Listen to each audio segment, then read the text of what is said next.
That was a weak clap, but it works. All right. So next article out that just came out today we wanted to talk about here was Portland. And you guys familiar with what's going on in Portland? What's going on in Portland?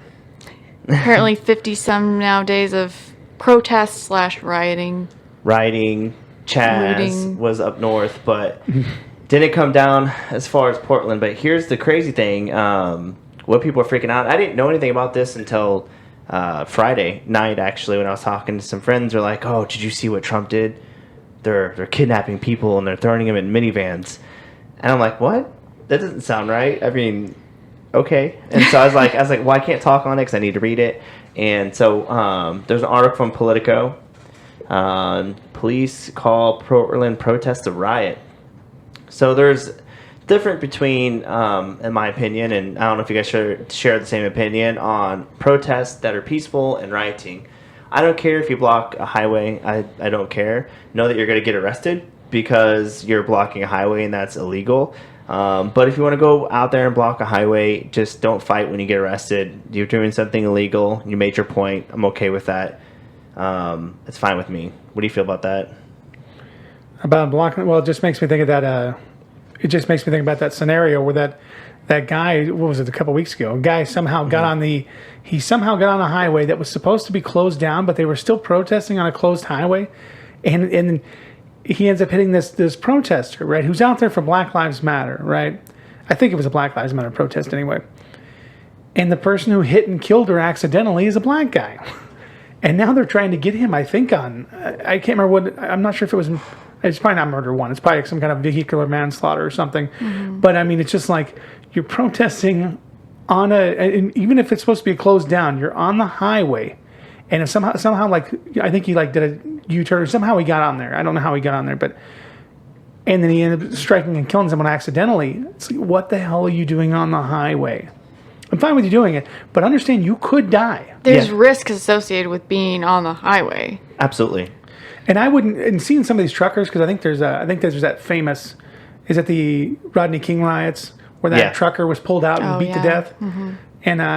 And I've seen some in this modern protest where truckers have been pulled out and they've been attacked. Mm-hmm. I understand, and maybe this guy just totally didn't see him. Maybe he was completely in the wrong. I have no idea totally. And I think a lot of those are... I doubt he was trying to kill anyone. Well, we're talking about the worst case scenarios here. Yeah. And I'm it just made me think about that. It made me think about that case just because it's like fresh in my mind. So to me, that's not what's going on in Portland. Mm-hmm. And there's a lot of back and forth and what you want to call the language of the unheard. You know, a lot of people like to cite Martin Luther King Jr. to that.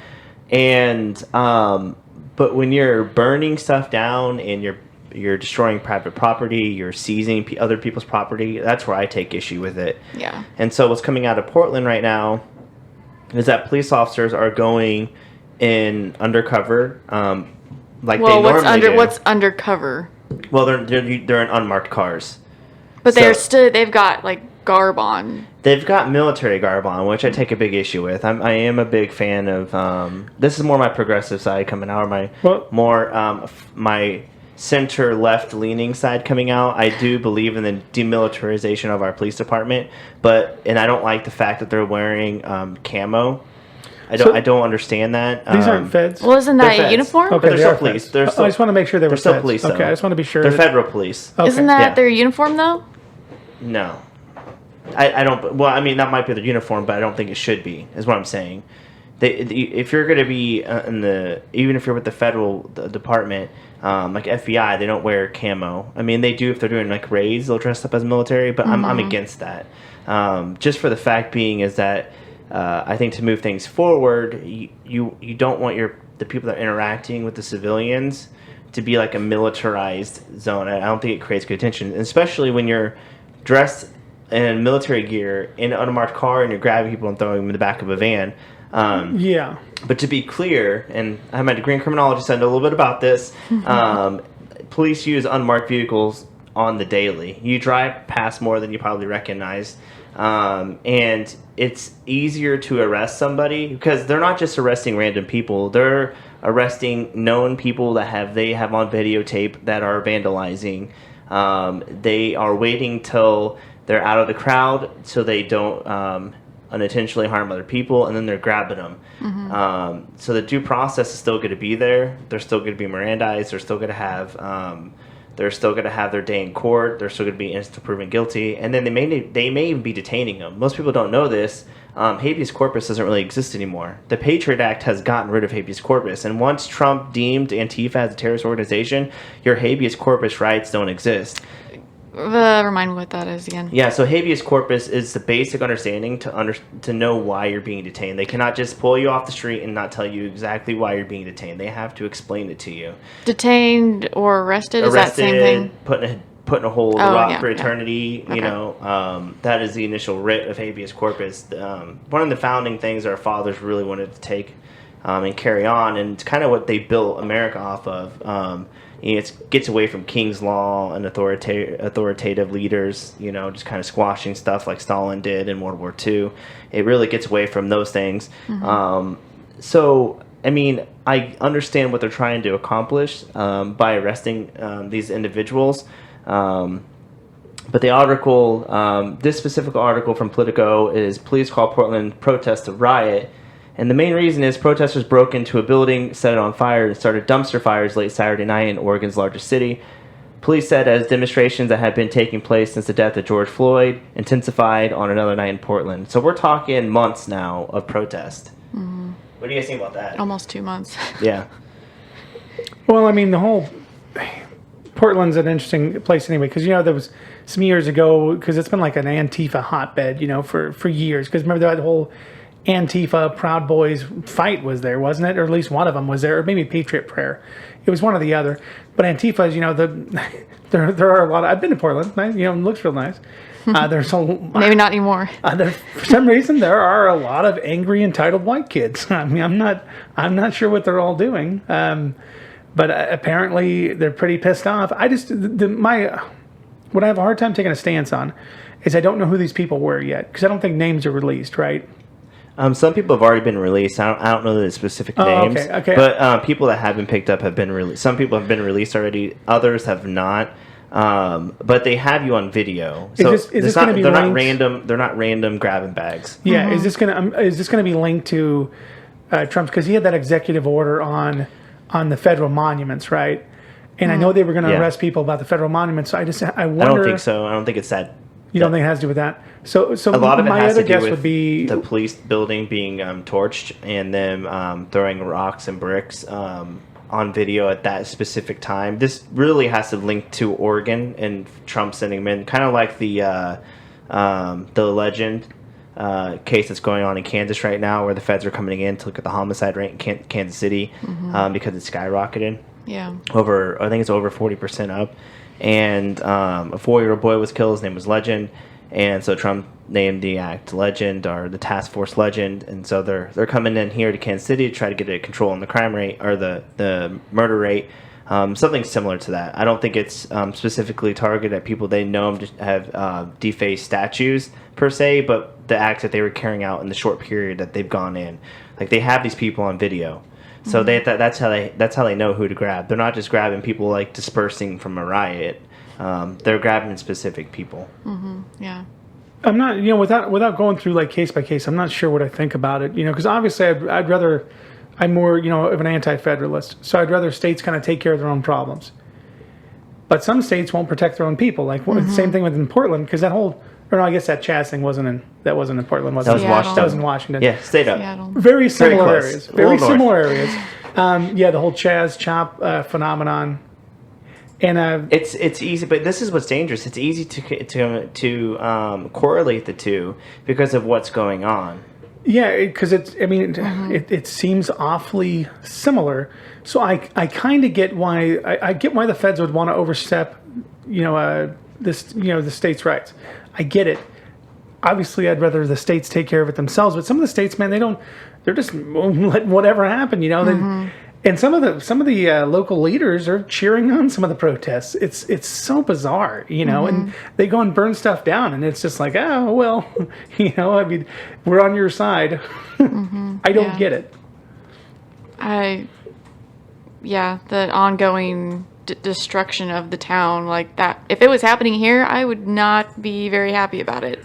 And so Yeah. maybe the residents there are for it. They want to tear down their own city, which I can't- guess, but Yeah. unless people start speaking out about it, then we all think that you are supporting this. I can't believe people would do that, Destruction. and I don't think parents would agree with it at all. Like, I mean, I'm sure they'd be worried about their own children, and then you got to imagine a lot of the rational other people. They'd be like, we need some level of order. There's so on this article. So this was updated at 4:15 this morning. Protests in Portland are going to continue throughout early Sunday morning following the Oregon Department of Justice's announcement that it would be suing several federal agencies for civil rights abuses in the state. Demonstrations have taken place in the city following weeks of police killing of George Floyd in May. So real quick about that, they're already suing. An NPR article that's from NPR article updated at 4:15 this morning. The state of Oregon is suing the federal agencies for grabbing these people, which they're not going to win. Trump has already declared these people as Antifa through an executive order, and I guarantee you that if they're grabbing these individuals, they're going to link them to Antifa. So I don't my know if guess, that too. I don't know if that's really going to go through. What court would process this suing? Well, it would be the state versus the Fed, so to go to a federal court system. So it wouldn't go directly to Supreme Court, it'd go to a Fed court first, and then it would go on from there. Okay. So depending on how, that's like when Trump bans, when he put his ban on countries coming in, a federal judge can nix that by saying he doesn't agree with Trump, and then has to go to the Supreme Court. So that's why it takes so long sometimes, because a federal judge can say, no, I don't want you, I don't agree with your assessment, and he can block it, and then a federal judge will block it, and then Trump will appeal that block at the Supreme Court level, and then we'll go from there. Now, more on this from Trump. He tweeted out, as Trump always tweets out, we're not trying to help. We're trying to help Portland, not hurt it. He tweeted that this morning on Sunday morning. Their leadership has for months lost control of anarchists and agitators. They are missing in action. We must protect federal property and our people, in all caps. These were not merely protesters.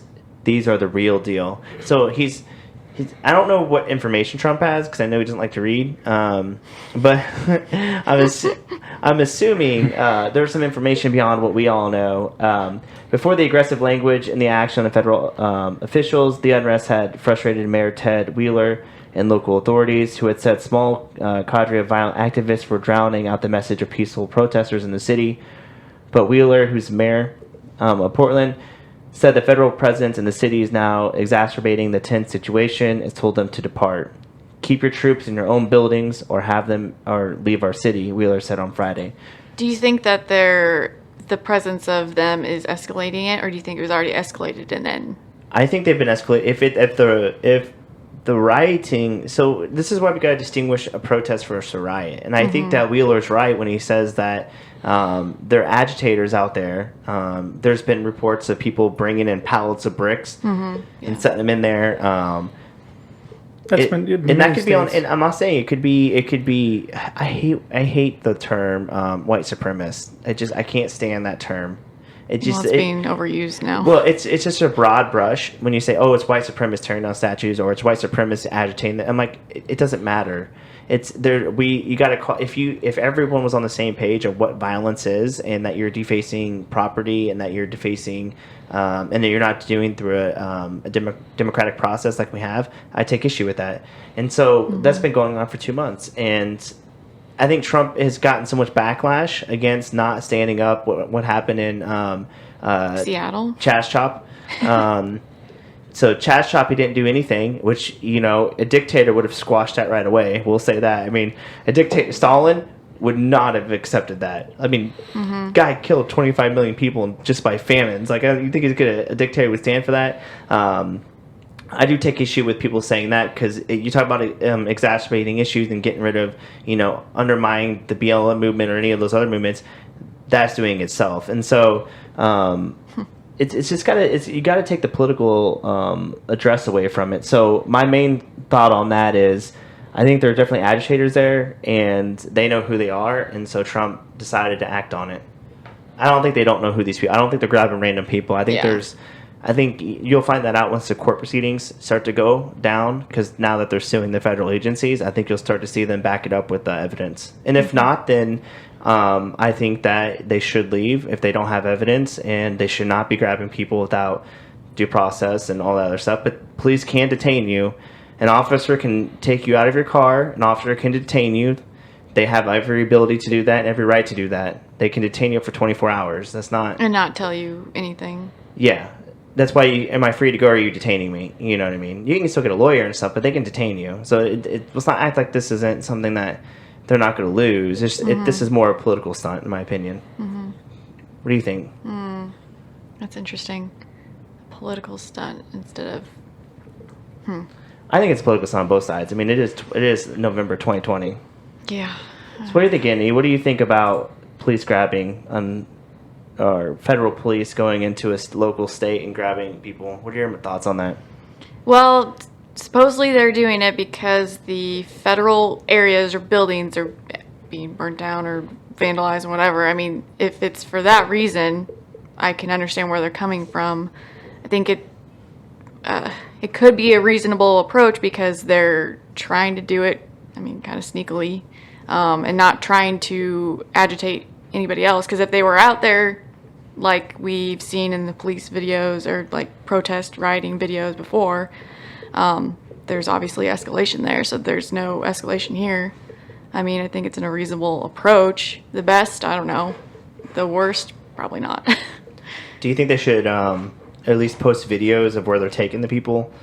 Or like kind of give some kind of information about it so it's not so like dreary? I don't know, because then people would target where they're going, and then there would be risk for people there. Then the Antifa army would show up. Yeah. You know, their ground forces. They would show up and rescue their fellow bros. Yeah. Do you think states should just... Do you think you should just let it burn? The state should be in charge of the state, and the federal government should just keep out. I mean, the leader, the mayor, was it the mayor that said you need to leave? You're talking about the federal agencies, yeah. Then, yeah, I think that the mayor's speaking for their people. So I guess if they want them to leave, then they should leave. And I think the biggest problem, I mean, because you want to help these people because they're Americans, right? So Trump's in a bad position because and so are the people of Portland. Yeah. So you have these people in government who are going to defend the protests and probably just trying to show the best light of it, and then other people, are going to show the rioting and the looting. And you get all the people that the people that have nothing that are stuck there are the ones who get screwed in it. Mm-hmm. And then if Trump acts, then Trump looks like a jerk, and he gets and the local mayor is going to completely play it up as politics and whatnot, and make him look bad still, and make it look like maybe they're doing their job out there. So it's just a mess. Like Trump even trying to get involved is going to be a mess there. Whether or not he's doing right or wrong, I mean, it's going to be framed a certain way, and that's just what's going to happen. So I don't know what's the best way to do it. I'd rather the state do their own stuff, but this is why I asked you the other day, like, should the federal government hold the cities and states accountable? No. I'm against that. Yeah, no, I'm definitely against that. Just for the basic reason that our country was founded when it was the Articles of the Confederation, before it was even the United States. It was founded on states' rights, which is why we have the United States today, because we realized that the whole reason we have the United States is because the 13 colonies at that time, the bigger states were getting way too much control over the smaller states, so we created the United States based on that directly.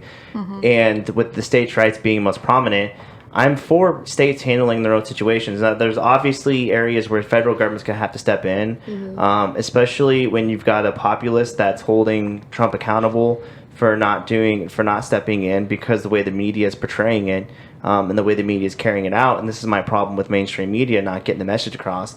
And then you have attorney generals of the state of Oregon. So this is what I'm saying. People, you elect the people that are going to have the most effect in your life are your local individuals that are in your county departments, your local mayors. For example, you talk about defunding the police. This goes into it. That's another subject to have. You affect that change at the local level. You elect these individuals. A lot of these big cities are democratically led cities. And so you affect that change by making the vote at the local level. The federal government has very little to do with your day-to-day life. Very little. The main things that all your taxes that go to schools, if you look at the ballot when you go vote in November, you vote to raise taxes in your county. You do that at the local level, and the same thing here. You vote your general attorneys in. You vote your district attorneys in. The people that give black individuals plea bargains, you vote all those people into power. So instead of just checking blue all the way down or checking red all the way down, really look into what you're voting on. So the Attorney General, back to the political ad, Attorney General Ellen Rosenbaum late Friday sued Homeland Security and the Marshal Service in federal court. The complaint said unidentified federal agents had grabbed people off Portland streets without warning or explanation, without a warrant, without providing any way to determine who is directing this action. Rosenbluth said she was seeking temporary restraining order to immediately stop federal authorities from unlawfully detaining Oregon. I don't know how to say that. Oregonians? Yeah. Oregon people. The administration has enlisted federal agents, including the U.S. Marshals Special Forces Operations Group and an elite U.S. Customs and Border Protection team based on U.S.-Mexico border to protect federal property, which they have every right to do because it's federal property. I'm with the Attorney General. I'm glad she sued him. Do you think the feds could sue Oregon for destroying their buildings? No, that won't happen. I'm glad she sued him because this will all get squashed. And when she sues him, because she's saying, hey, listen, you need to give a reason for why you're detaining these individuals. They're going to have those reasons. For example, if you break a law and put a federal agent, they can arrest you. The FBI arrests people all the time. They interrogate people all the time. They don't have to go talk to the state about it. That jurisdiction lies with them if you're breaking law. The same thing applies with marijuana. Marijuana is still federally illegal. They shut down distribution areas in California. Even though California had legalized marijuana, the feds could still shut it down. So that's where those two ideals clash, and we don't want that. We want states making the rights because you don't want to go to Washington. How often are the senators or the House congressmen and women, how often are they here? They're not. Their state people are here. Your local people are here. That's my point. Like, people just lose track of that. They only see the Ocasio-Cortezes. They only see the Dianne Feinsteins or Chuck Schumers or Mitch McConnell's, Crowder. Gretchen Whitmer. Yeah, that's who they see. They don't see your local people. They see the national people that go to D.C., and they push for huge reforms. Well, Massachusetts, you know what? Mitt Romney ran Massachusetts, and he had an Obama-type healthcare system, and Massachusetts loved it. Good for Massachusetts. Yeah. Those people voted for that, and that's good for them. Yeah, I don't have any problem with it. There certainly is a level, there certainly is a time when the federal government should step in. This doesn't seem to be like that time. Yeah, I don't Because, think so. it's one thing, if you, let's say you're integrating schools. I get it. Is it the time to do it in this? Probably not. It seems like and we'll wrap this up, but to me it seems like a last-ditch effort to appease a voter base, to look like you're being strong against rioters. It's kind of a BS thing because what they do, if Trump doesn't take these actions, they say, oh, he's weak and he's not doing anything. Yep. And then if he does, they go, he's a tyrant and he is a dictator. Yeah. So it's a bad position to be in. It just sucks for the people that live there, and they are being adversely affected. Yeah. I couldn't imagine living. I mean, we were lucky to live here, and it's it's a pretty copious place, really. Everyone seems to get along pretty well, but being out in like those metro areas where it's just unrest and you don't know who the bad actors really are, because I would say 90% of people are genuinely good people. Yeah. I mean, 10% of people in America, that's a lot of people that are bad. Like, I would say 90%. Maybe not even that. Not even that. Much. I'm just saying, like, 90% of people are pretty good people. And I would say 99.9% of people don't act on the bad thoughts they even have. So, I don't know. But that wraps it up. Right. That's hopefully Portland, Oregon will get better. And we'll be back on our next segment. See you guys.